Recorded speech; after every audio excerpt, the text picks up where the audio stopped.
বাংলাদেশের বুকে লুকিয়ে আছে এক টুকরো সবুজ স্বর্গ, যেখানে পাহাড় ছুঁয়ে যায় মেঘ, নদী বয়ে নিয়ে যায় হাজার বছরের গল্প, আর বিস্তীর্ণ মাঠ যেন প্রকৃতির আঁকা এক জীবন্ত ক্যানভাস। আর এই সৌন্দর্যের নাম নেত্রকোনা। বাংলাদেশের উত্তর পূর্ব সীমান্তে অবস্থিত নেত্রকোনা জেলায় আপনি একই দিনে দেখতে পারবেন পাহাড়, স্বচ্ছ নদী, বিস্তীর্ণ হাওর, আদিবাসী সংস্কৃতি আর শত শত বছরের ইতিহাস। আসসালামু আলাইকুম, আমি আরিফ। ওয়েলকাম জানাচ্ছি নতুন আরও একটি ভিডিও থেকে। আজকের ভিডিওটি খুবই ইন্টারেস্টিং হতে যাচ্ছে। আজকে আমি চলে আসছি বাংলাদেশের সবথেকে সুন্দরতম জেলা নেত্রকোনা জেলা। গারো পাহাড়ের পাদদেশে অবস্থিত এই জেলায় রয়েছে নানান প্রাকৃতিক সৌন্দর্য, আছে ইতিহাস, ঐতিহ্য। তো এই ভিডিওতে আজকে সেগুলাই তুলে ধরবো। আশা করি ভিডিওটি খুবই ভালো লাগবে। আজকে আমার ভ্রমণ সঙ্গী হচ্ছে আমাদের বড় ভাই ফায়াদ ভাই। তো ভাই, কি অবস্থা? এই তো আলহামদুলিল্লাহ, ভালো আছেন? এই তো আছি আলহামদুলিল্লাহ। তো এখন তো প্রায় সকাল 6টার মতো বাজে।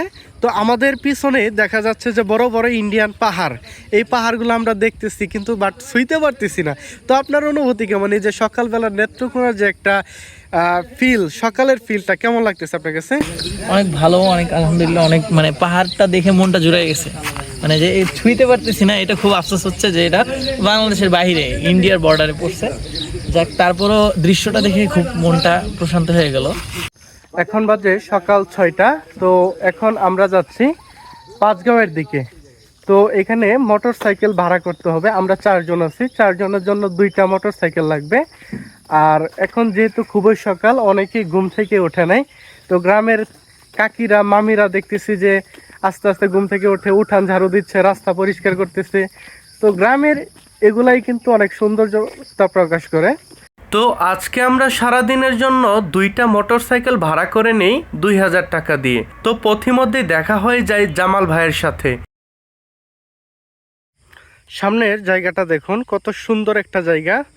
ভারতের মেঘালয় রাজ্যের পাহাড়গুলা দেখা যাচ্ছে। আর এদিকে যে একটা ছোট গাছ দেখতে পারতেছেন, এটা কিন্তু বাংলাদেশের মধ্যে পড়ছে।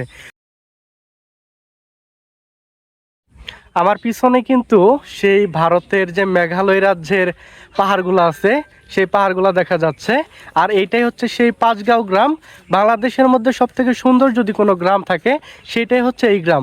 আপনি বাংলাদেশের যদি সৌন্দর্যের কথা বলেন, তাহলে কিন্তু বাংলাদেশের অর্ধেক সৌন্দর্য লুকিয়ে আছে এই নেত্রকোনায় এবং এই পাঁচগাঁও গ্রামে। এই পাহাড়গুলা হচ্ছে চন্দ্রডিঙ্গা পাহাড়। কিন্তু দুঃখের বিষয় হচ্ছে আমরা এই পার থেকে, এই বাংলাদেশের এই সমতল ভূমি থেকে পাহাড়গুলা দেখতে পারি, বাট ছুঁইতে পারি না। একটা সময় 2024-25 সালের দিকে কিন্তু আমরা এখানে যেতে পারতাম, কিন্তু বাংলাদেশ ভারত সম্পর্ক খারাপ হওয়ার কারণে কিন্তু এখন আমাদের যেতে দেয় না। এখানে বিজেপির যে চেকপোস্ট আছে, তারা কিন্তু আমাদের একটা বাধা দিয়ে দিছে যে আপনারা এইখান পর্যন্তই থাকতে পারবেন, এই মাঠ পর্যন্তই। তো সেই পাহাড়গুলো আমরা ধরতে পারবো না, ছুঁইতে পারবো না, জাস্ট দেখতে পারবো।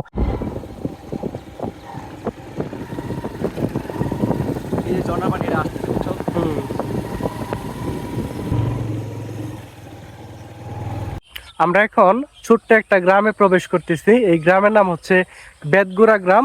আর এই গ্রামের ভিতর দিয়ে একটা জিরি পথ বেয়ে গেছে। আমরা যদি সেই পথ ধরে এগোই, হয়তোবা ঝর্ণার দেখা পেতে পারি।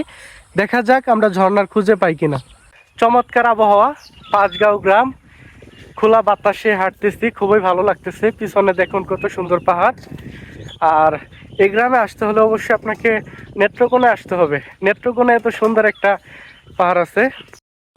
এই যে দেখুন, এদিক দিয়ে সুন্দর একটা জিরি পথ বেয়ে গেছে। এই জিরি পথ ধরে যদি আমরা এগোই, তাহলে হয়তো বা ঝর্ণার দেখা পেতে পারি। এই যে দেখুন আমার পিছনে কত বড় বড় পাহাড়, ভারতের মেঘালয় পাহাড়। আর এই পাহাড়গুলোর ভেতরে লুকিয়ে আছে অনেক বড় বড় ঝর্ণা। এই নেত্রকোনা শুধু পাহাড়, ঝর্ণা, প্রাকৃতিক সুন্দরের জন্য বিখ্যাত নয়, বরং এই নেত্রকোনায় দেখা যায় গারো, হাজং, কুচ সহ বিভিন্ন ক্ষুদ্র নৃগোষ্ঠী, যারা তাদের নিজস্ব ভাষা, পোশাক, গান, নৃত্য এবং উৎসবের মাধ্যমে শত শত বছরের ঐতিহ্য ধরে রেখেছে। দেখুন, এখানে আমরা একজন দিদিকে দেখতে পাচ্ছি, যিনি সকালবেলায় চলে আসছে কলস এবং বাটি নিয়ে পানি সংগ্রহ করার জন্য। আসলে তাদের এই ঝিরি পথের যে পানিগুলা, এই ঝিরির পানিটাই তাদের সম্বল। এখানে টিউবওয়েল বসানো খুবই কষ্টসাধ্য এবং ব্যয়বহুল। এই বেতগড়া গ্রামের সবথেকে আকর্ষণীয় এবং সুন্দর জায়গাটাই হচ্ছে এইটা। আপনি সামনে যে পাহাড়টা দেখতে পাচ্ছেন এটা হচ্ছে ভারতের মেঘালয়ের পাহাড়, আর আমি বসে আছি বাংলাদেশে। আপনি যদি এই ঝিরিপথে আগান তাহলে ভিতরে গহীনে অনেক বড় একটা ঝর্ণা আছে, যেই ঝর্ণার পানিগুলাই কিন্তু এদিক দিয়ে বেয়ে নামছে। আমরা এখানে ঘুরতেছি আর এদিক দিয়ে বৃষ্টি শুরু হয়ে গেছে, প্রচুর বৃষ্টি হচ্ছে। দেখা হবে বৃষ্টির পর। A few minutes later. আমরা এখন আছি একটা গারো সম্প্রদায়ের বাড়িতে। দেখুন কত সুন্দর বাড়ি, দুই পাশে ফুল গাছ লাগানো, একদম পরিষ্কার পরিচ্ছন্ন বাড়ি, অনেক চমৎকার মানুষ। একটু আগে আমরা একটা জায়গায় বৃষ্টিতে প্রায় ভিজেই যাচ্ছিলাম, একটা জায়গায় বসছিলাম, তারা আমাদের চেয়ার দিছে বসার জন্য, আপ্যায়ন করলো, কথা বললো, অনেক ভালো লাগছে। আসলে বাংলাদেশের ইতিহাসে অনেক উপজাতি আছে, আমরা তাদের বাড়িতে যদি যাই, তাদের সাথে মিশি, তাহলে বুঝতে পারবো তারা কত সুন্দর অমায়িক মন মানসিকতার মানুষ। সেগুলো আমরা হয়তো বা শহর অঞ্চলে থেকে তাদেরকে অন্য চোখে দেখি, কিন্তু তারা কিন্তু আমাদের মতোই মানুষ, তারা কিন্তু আমাদের মতোই। দেখুন কত সুন্দর পরিবেশ। এই যে তাদের বাড়িতে এসে ভিডিও করতেছি, কেউ কোনো বাধা দিচ্ছে না, ছবি তুলতেছি, কথা বলতেছি, সব কিছু মিলিয়ে অসাধারণ। আঙ্কেল যে বলতেছিল আঙ্কেলের নাকি স্ট্রোক করছিল, আঙ্কেল তার জন্য কিন্তু ওনার মুখের যে ভাষা রয়েছে এগুলা বেঁচে যায় আর কি, আটকে যায়, আটকে যায়। মেডিকেলে 11 দিন কার্ড দেখাতে থেকেছি ভাই। 11 দিন? হ্যাঁ। ও আচ্ছা। ওনার ভাষা সম্পর্কে কিছু বলেন, যখন আমি তোমাকে ভালোবাসি। এটার বাংলা কি, মানে আপনাদের গারো আদিবাসীদের ভাষা কি হবে? আচিক ভাষা। আচিক ভাষা দিয়ে বলে আনাঙ্ক নামনি কিনা, আরাম খানা মেখনিয়া। নামনি কিনা। তারপরে আমি আপনার বাড়িতে আসছি, এটা কি হবে গারো আদিবাসীদের আচিক ভাষা? আঙা নাকি নকরি বা আনাং করিবা। নকরি বা। আমি কিন্তু বাংলা ভাষা জানি, আঙ্কেলদের যে আচিক ভাষা রয়েছে সেটা কিন্তু পারি না, তার কারণে কিন্তু উল্টাপাল্টা অনেক কিছু বলতেছি। আর আঙ্কেল কিন্তু খুব সুন্দরভাবে ওনাদের যে মাতৃতান্ত্রিক ভাষা আচিক, সেটা পূর্বের আমল থেকে তাদের যে ঐতিহ্য এটা ধরে রেখেছে। আঙ্কেল কিন্তু খুব সুন্দরভাবে বলতেছে। A few minutes later. বৃষ্টি থেমে গেছে, এখন আমরা বের হলাম আরো কিছু জায়গা আপনাদের দেখানোর জন্য। এই যে দেখুন আমার পাশে একটা জিরিপথটা খুবই চমৎকার। আর এই যে পাশে হচ্ছে সেই বড় বড় পাহাড়গুলা। এই পাহাড়গুলো আমাকে প্রতিনিয়ত কেন যেন মুগ্ধ করতেছে, এখান থেকে যেতেই মন চাচ্ছে না। এই জিরিপথ, এই বৃষ্টি, এই পাহাড়, এই ঝর্ণার শব্দ, সব কিছু মিলিয়ে যেন এক চমৎকার। দেখুন এই জায়গাটা দেখুন, চমৎকার একটা জায়গা। একে তো হচ্ছে ঝিরিপথ, আরেকে ওইদিকে হচ্ছে একটা পাহাড়। তো আমাদের ইচ্ছা ছিল এখানে ক্যাম্পিং করব, কিন্তু যেহেতু আমরা ক্যাম্পিংয়ের জন্য প্রিপারেশন নিয়ে আসি নাই, তো আমরা ক্যাম্পিংটা করতে পারলাম। যদি আমরা এখানে ক্যাম্পিং করতাম তাহলে আমাদের সেরা একটা অ্যাডভেঞ্চার হতো। পাশে ঝিরি থেকে মাছ ধরে খেতাম, পাশে পাহাড়, এই যে দেখুন পাহাড়ের ভিউটা দেখতে পারতাম। A few minutes later. এখন আমরা যাচ্ছি নেত্রকোনার আরো সুন্দর একটি জায়গা, যেটাকে বলা হয় এমপির বাগানবাড়ি। এখন আমি আছি নেত্রকোনা জেলার এমপির বাগানবাড়ি নামে পরিচিত একটা জায়গায়। দেখুন আমার পিছনে পাহাড় দেখা যাচ্ছে, এগুলো হচ্ছে মূলত ভারতের মেঘালয় রাজ্যের পাহাড়। আর এই পুকুরটা হচ্ছে এমপির পুকুর। সাবেক একজন এমপি ছিলেন, উনি হয়তো বা মারা গেছে। তো এই পুকুরের ঘাটে একসময় কিন্তু এমপি গোসল করতেন এবং এইখান থেকে ভারতের মেঘালয় রাজ্যের পাহাড়গুলো দেখতেন। আপনি দেখুন পাহাড়গুলো এতটাই চমৎকার দেখতে, যেটা বলে বোঝানোর মতো না। আপনি বিশেষ করে একই জায়গা থেকে দাঁড়ায় ভারত এবং বাংলাদেশ দুইটা অনুভব করতে পারবেন। বাংলাদেশের সৌন্দর্য হচ্ছে এই পুকুর এবং ঘাট, আর ওইদিকে হচ্ছে ভারতের মেঘালয় রাজ্যের পাহাড়গুলা, এক কথায় চমৎকার। আর এখানকার যে এমপির বাগান বাড়ি বলি, আর এমপি যে ছিল ওনার সম্ভবত এটা হচ্ছে কবরস্থান। এই যে দেখুন এখানে একটা কবরস্থান দেখা যাচ্ছে, এটা হচ্ছে মূলত এমপির কবরস্থান। আর এইখান থেকেই আপনি এই যে ভারতের বিএসএফ ক্যাম্প, তারপর হচ্ছে মেঘালয় পাহাড়, এগুলো সব একসাথে দেখতে পারবেন। আর এখানে কতগুলো আম ঝুলতেছে সুন্দর, এই যে দেখুন আম, এক কথায় অসাধারণ। এই যে একটা পাখি আম খেয়েও ফেলছে, এই যে কতগুলো আম ঝুলতেছে। তো এই হচ্ছে সে এমপির বাগান বাড়ি, খুবই চমৎকার সুন্দর।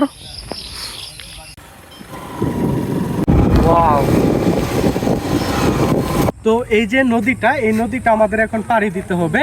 আমরা পাঁচগাঁও থেকে লেঙ্গুরার দিকে যাচ্ছি। এখান থেকে লেঙ্গুরার দূরত্ব হচ্ছে 12 কিলোমিটার। কিন্তু এই সোমেশ্বরী নদীটা, যেটা ভারত থেকে বয়ে আসছে, এই নদী পাড়ি দিতে হলে কিন্তু আমাদের পানি দিয়ে অথবা নৌকা দিয়ে পাড়ি দিতে হবে। এখানে একটা সেতুর খুব জরুরি প্রয়োজন। সরকারের দৃষ্টি আকর্ষণ করি যেন এখানে খুব দ্রুত একটা সেতুর ব্যবস্থা করে দেয়। দেখি এই নদীটা এখন কিভাবে পার হওয়া যায়।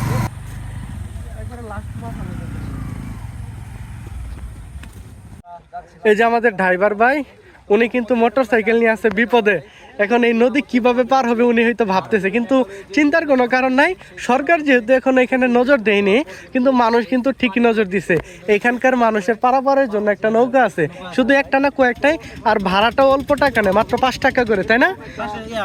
গাড়ি পিছে 20 টাকা।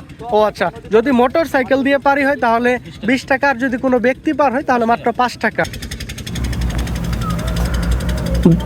গ্রামের সহজ সরল মানুষ তারা বাজার করে বাড়িতে ফিরতেছে এই নদী পাড়ি দিয়ে। তো একটা কবিতার কথা মনে পড়ে যায়, আমাদের ছোট নদী চলে বাঁকে বাঁকে, বৈশাখ মাসে তার হাঁটু জল থাকে। এই যে আমার ভাই নৌকা চালাইতেছে, আমরা 10 টাকা দিব ভাড়া। ছোট্ট একটা নদী, কিন্তু মাঝে বেশি পানি থাকার কারণে আমরা চাইলেও হেঁটে পার হতে পারবো না, এই নৌকা দিয়ে পার হতে হবে। এই এলাকার যে এমপি মন্ত্রী তারা আসলে এই বিষয়টা নজরে রাখে কিনা জানা নাই। এই নদীটা আজ থেকে 4 বছর আগে আসছিলাম, সেম অবস্থা, এখন একই অবস্থা। এখানে কিন্তু একটা সেতু, একটা ব্রিজ খুব জরুরি প্রয়োজন।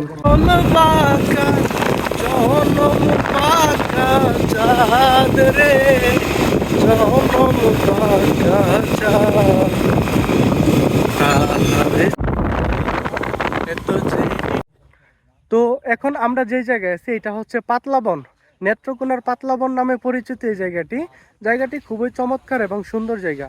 কিন্তু এই সামনে দেখুন এই যে বাঁশগাড়া আছে, এই বাঁশের ওই পাশে হচ্ছে মূলত ইন্ডিয়া, ওইদিকে আমাদের যাওয়া সম্পূর্ণ নিষেধ। আর ওইদিকে বিজিবি টহল দিচ্ছেন, তারা আমাদের সতর্ক করে দিলেন যে ওই বাঁশের ওই পাশে কোনোভাবেই যাওয়া যাবে না। তো আমরা একটু এইদিকে ঘুরে আপনাদের দেখাচ্ছি, জায়গাটা খুবই চমৎকার। A few minutes later. তো এখন আমি চলে আসছি নেত্রকোনার ঐতিহাসিক আরো একটি জায়গায়, এটি 7 শহীদের বাজার নামে পরিচিত। তো 1971 সালের যুদ্ধের সময় এখানকার স্থানীয় 7 জন শহীদ হয়, অর্থাৎ সেই জায়গা থেকে মূলত তাদের সমাধিস্থলকে 7 শহীদের মাজার নামে পরিচিত করা হয়। 1971 সালে 26শে জুলাই পাকিস্তানি সেনাবাহিনীর সঙ্গে কলমাকান্দা উপজেলার নাজিরপুর ইউনিয়নের ভূমি অফিসের সামনে 7 জন বাঙালি নিহত হন। সেই 7 জন বীর সন্তানকে এখানে কবর দেওয়া হয়, আর এখান থেকেই এটার নামকরণ করা হয় 7 শহীদের মাজার।